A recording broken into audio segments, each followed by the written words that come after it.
Abidjan est la plus grande ville de la Côte d'Ivoire. Ancienne capitale administrative et politique du pays jusqu'en 1983, date de son transfert à Yamoussoukro, elle est également la ville la plus peuplée de l'Afrique de l'Ouest francophone, et la deuxième plus grande ville et troisième plus grande agglomération au sein de la francophonie. Abidjan connaît une forte croissance caractérisée par une industrialisation et une urbanisation galopante.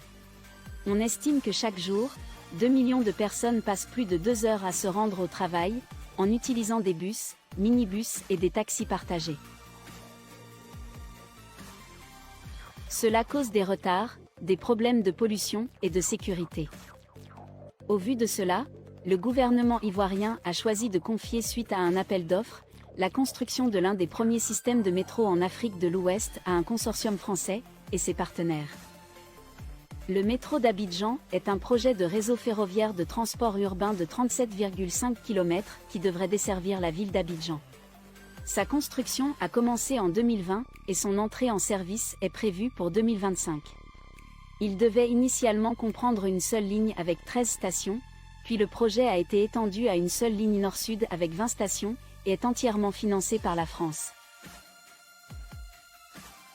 3 groupes français se chargent de la construction de ce métro aérien, après le retrait des partenaires sud-coréens du consortium en octobre 2017.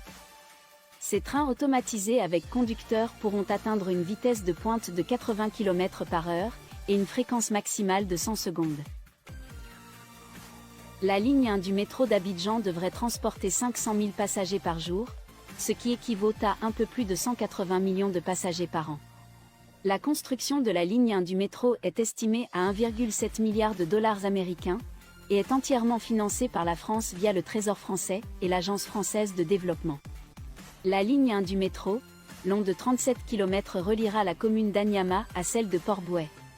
Tout au long des 37 km de tracé de cette première ligne, ce sont 20 stations, 21 ponts, rails et routes, un viaduc sur la lagune ébriée, et 40 passerelles pour les piétons qui seront aménagées. Les trains choisis pour le projet sont équipés d'une nouvelle génération de systèmes de commande de trains basés sur la communication. Cette technologie est utilisée pour faciliter et améliorer la régularité et la sécurité des trains. Le gouvernement ivoirien a prévu une deuxième ligne du métro d'Abidjan qui devrait relier Yopougon à Bingerville. Ce projet ambitieux promet une amélioration significative de la vie quotidienne de la population d'Abidjan, tout en contribuant à la réduction du chômage, car ce sont plus de 2000 emplois qui seront créés. Merci d'avoir regardé, et n'oubliez pas de liker la vidéo, de la partager, et de vous abonner à la chaîne si vous avez aimé.